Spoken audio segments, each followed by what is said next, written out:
Hey, so what's your name? My name is Marvin. I'm Massey's great grandfather. Uh, and when did you join the military? I was inducted January the 4th, 1952. And when did you deploy to Korea? I took 4, 6, 8. I took 12 weeks of training and I shipped to Korea. And what was your role in the war effort? I was a, I was a gunner on a 50 caliber machine gun in the heavy weapons company. hmm And do you have any stories? Not any real good ones, a lot of bad ones. Um, what challenges did you face during the war and coming home? When I come home, that was kind of a year of people didn't appreciate lessons. Uh, the American public would actually spit on you. That was the worst. No parades, no nothing.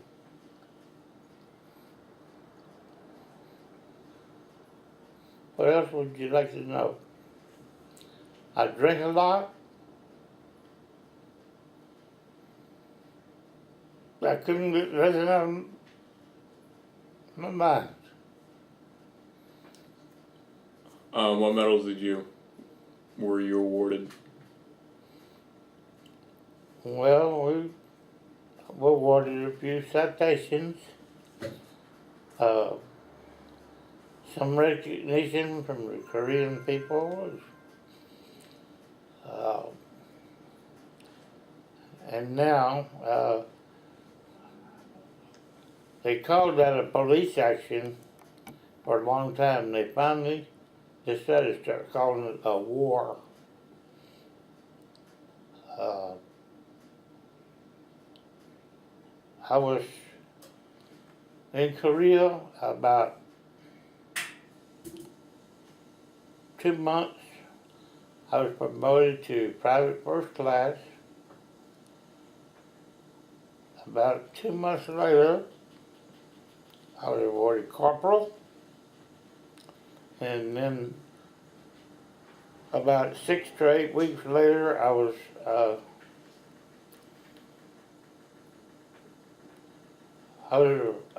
I got a battlefield commission as a sergeant.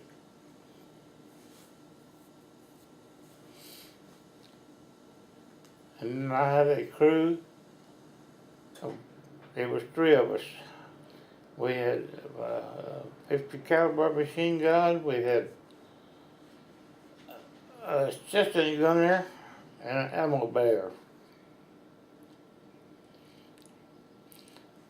And being in a heavy weapons company, the whole company was attached out to other people, other companies, rifle companies, and companies didn't have any heavy weapons. I at one time I was attached to the Turks,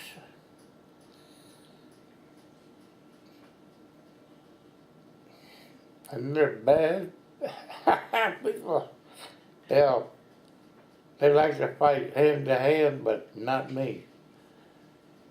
Uh, I was scared the whole time I was there. But they're uh, terrific soldiers.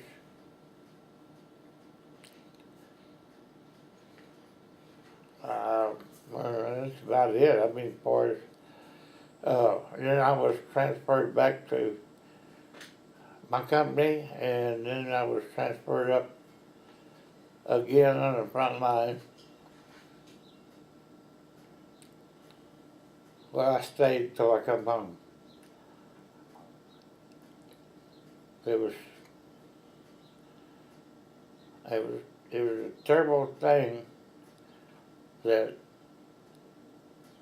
we had to fight the Chinese plus the Koreans, and our weapons and their weapons and ammo was furnished by the Russians, because the North Koreans was a communist country, and the South Koreans was very poor, very nothing. They had nothing. They had used wooden shacks, grass huts to live in, and not a heck of a lot of food. Mostly they ate rice. Their soldiers fought with us. They were called rock soldiers, and a lot of them was attached out to a lot of different companies, and it was a nightmare.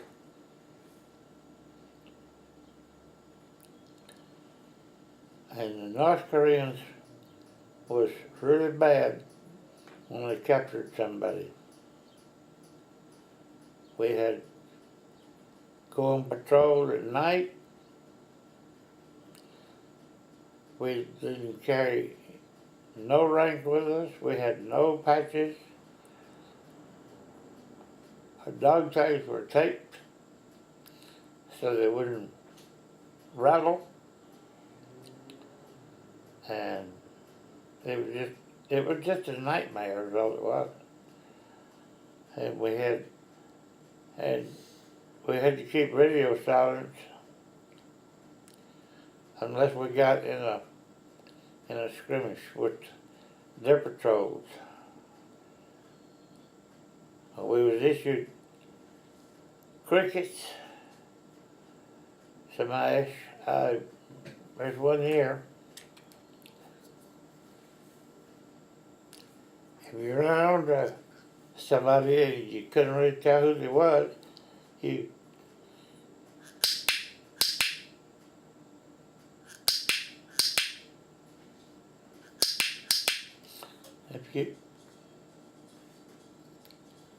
if you heard this back, that was friendly people. That was your people you fought with. The North Koreans caught on to that, and they had crickets, but we knew the different. They had a different sound, and you could tell. And that's when we was not supposed to try to fight when we was on patrol. It was a reconnaissance to tell where they were at.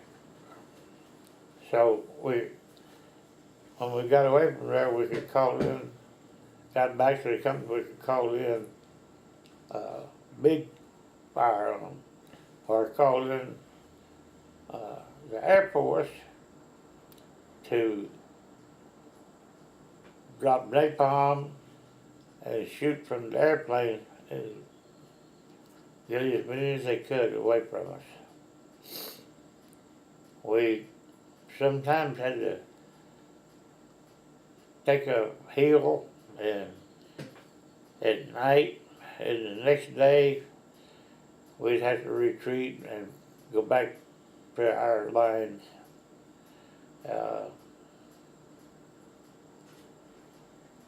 It was terrible.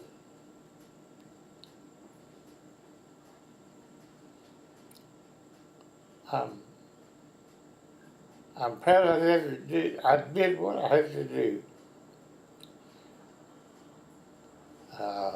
I don't know what else to tell you except we lost probably 36,000 Americans,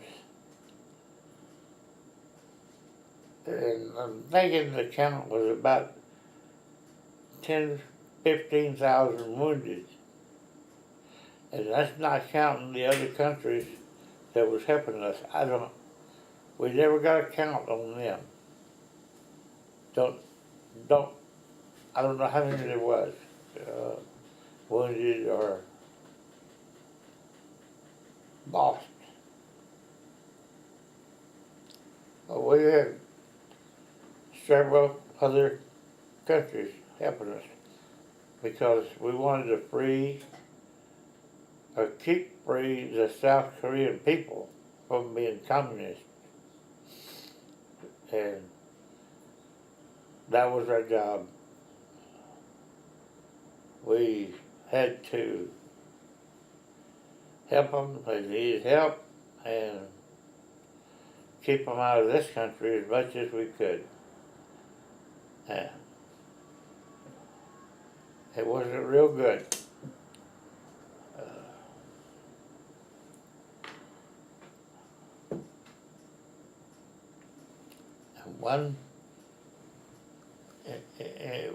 And the worst part was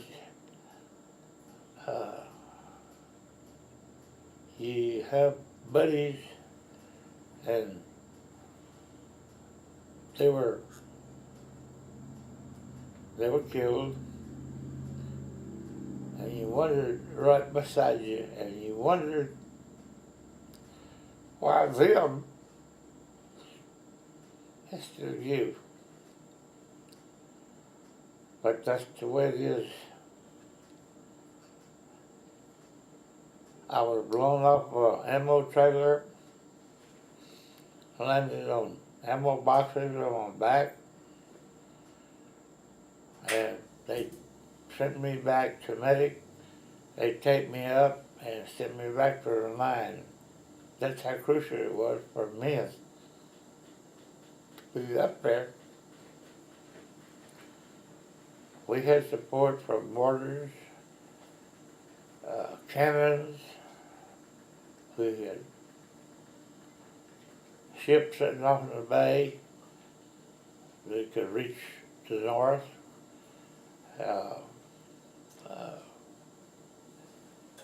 Everybody was in the war, no matter who it was.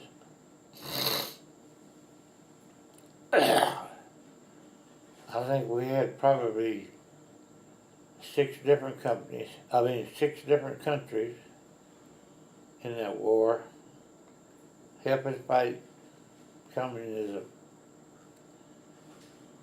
I have no idea how many troops were there at one time from different countries.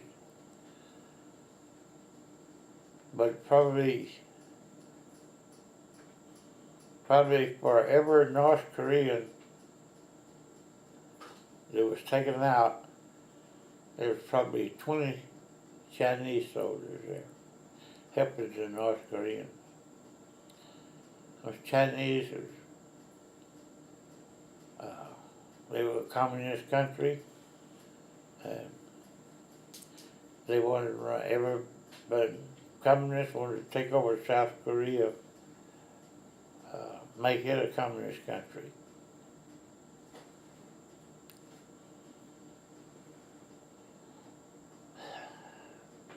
What was the weather conditions like over there?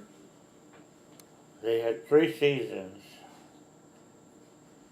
They had a rainy season, a summer season, and a winter season. And when in the summertime, it was hot and dirty, and it was just mud all the time. Or in the rainy season, it rained for anywhere from 60 to 90 days. And lots of mud, lots of in the wintertime in the mountains, it was like 35, 40 below zero. And we didn't have any kind of winter clothes or nothing.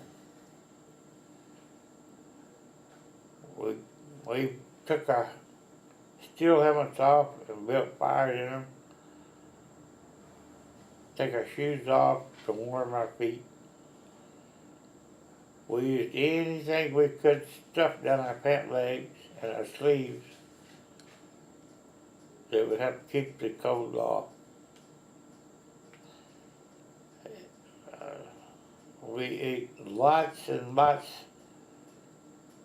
of World War II sea rations because we didn't have no cooks to cook nothing. And every once in a while, they would bring up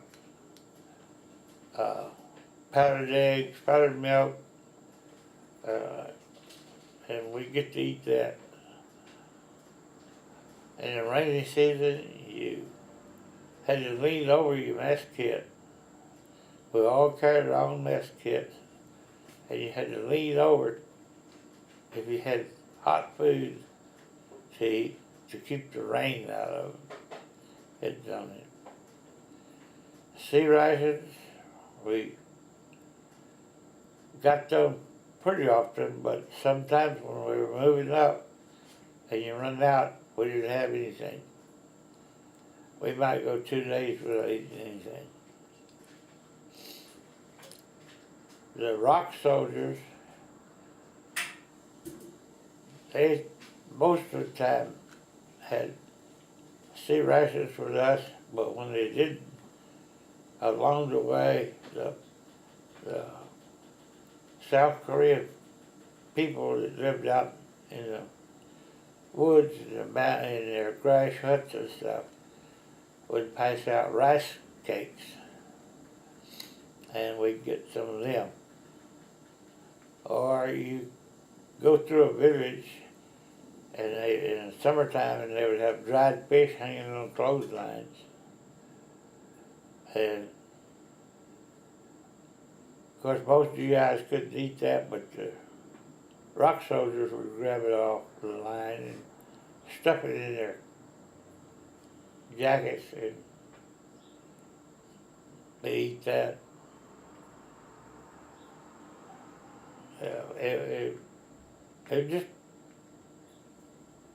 It was just a primitive deal, you know.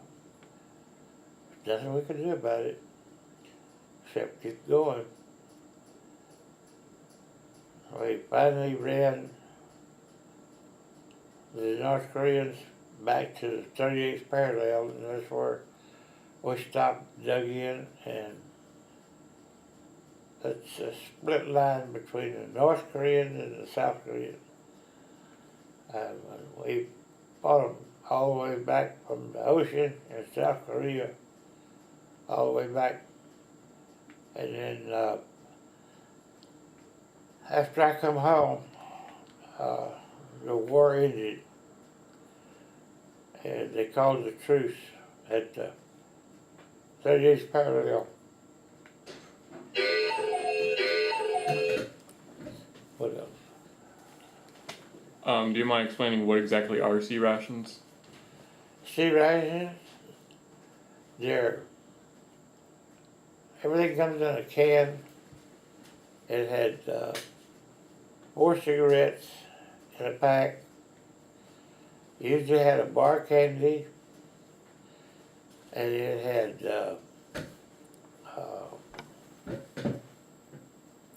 beanie weenies, sausage gravy, which was terrible. We always heated that up on an engine somewhere, a vehicle.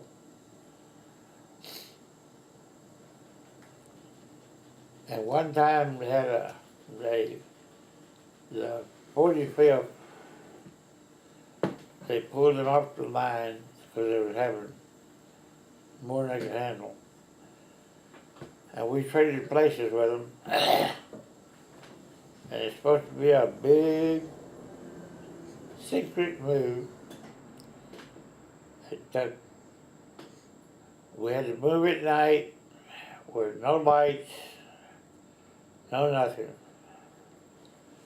And when we traded places on mine was about 10 miles down the road. When we woke up the next morning, or we got up the next morning when daylight came, this big secret move wasn't too secret. They knew it before we did. There was a big sign over there. Goodbye, 45th. Welcome, 36.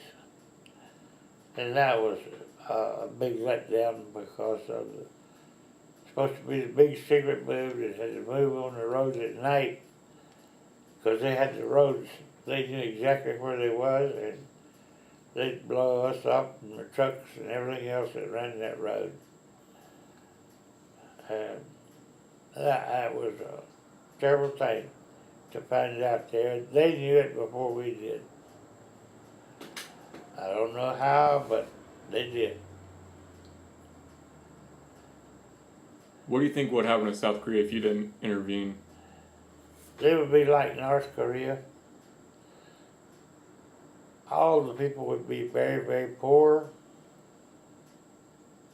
The president eat off a gold practically because they were communists and they lived under that. They had to live under that law.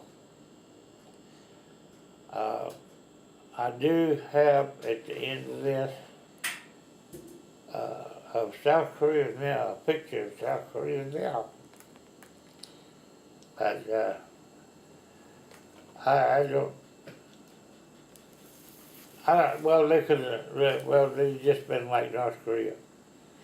They've still been eating rice and living in grass huts and used lumber if they could find it to build them a little shack. Their huts were built up off the ground out of grass, straw, anything they could get. But I'll say one thing, they didn't leak and they were warm because they built a fire under the floor and the heat come up through the straw and stuff. But they were very, very, very, very poor people. Ate rice and fish and anything they could grow in a garden.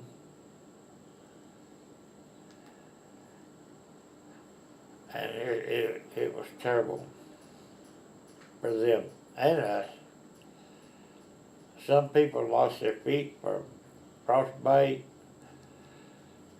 Some today still can't walk very good. Some lost their toes. It was awful. You get up there in the mountains and it was bad. You didn't go anywhere unless you went down or up. That's the way it was. Lots and lots of mountains. And you said you had a picture of what Korea used to look like? Yes, I do. Let's see here. Okay. Today, Korea looks like Las Vegas. Paved roads, paved highways,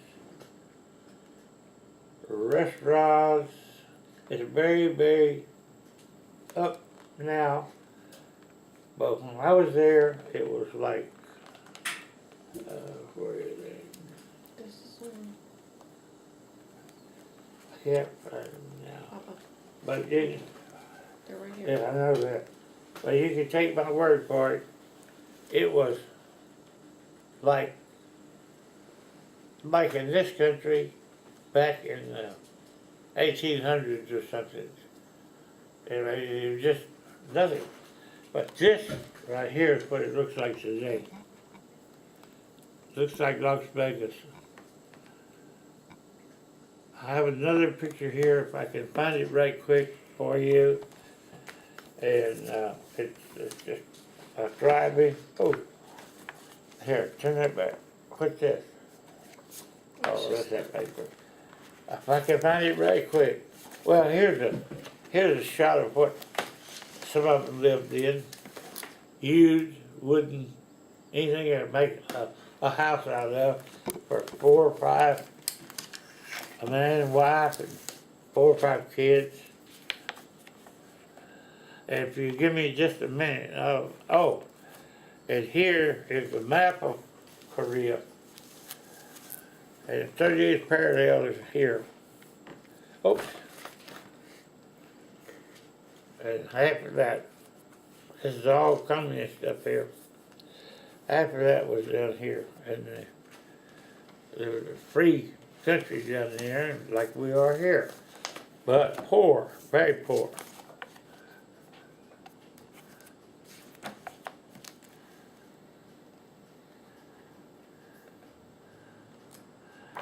Water all around.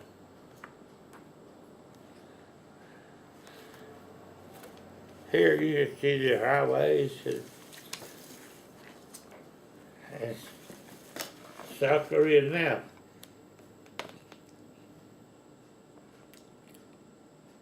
So the job we did was bring from grass huts and no food hardly to this, which is very, very, and they were very grateful because we did it.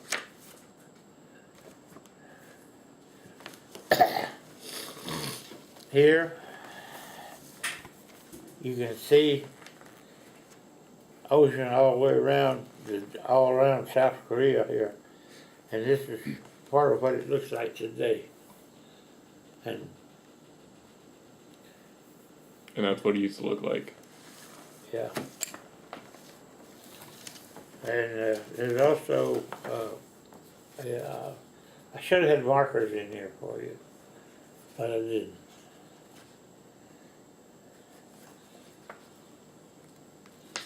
Well, having trouble finding what I want to find. Just give me a minute here.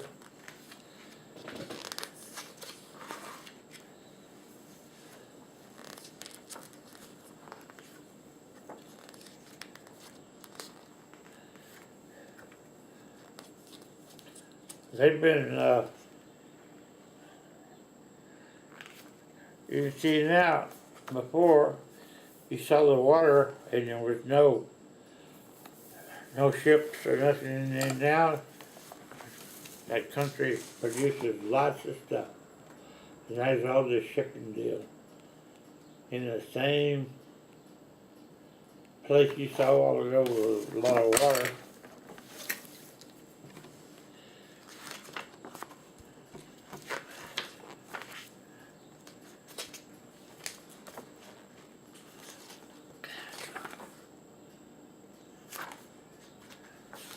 Now, I only have a few more questions for you. All right, go ahead.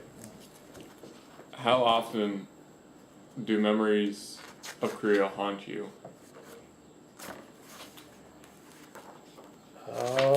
Like how often do you memorize I think about it a lot of times. In the winter time, especially. Now here's another picture that they've, this is what some of it looks like now.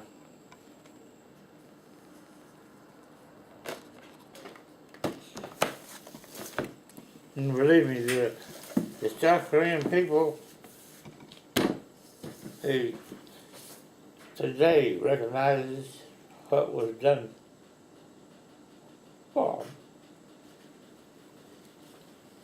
And just one more question. What do you think is the most important part for younger generations to remember about the Korean War? Well, I hope the younger generation doesn't ever have to go to war. I'm hoping and praying that they don't go to war. You come home,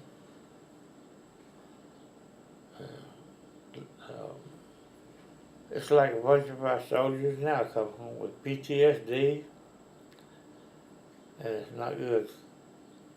When I first came home, I drank a lot, trying to forget. But you don't ever forget it. You live with it. You have to live with it. Alright. Well, thank you for your time. You're very welcome. And thank you for serving.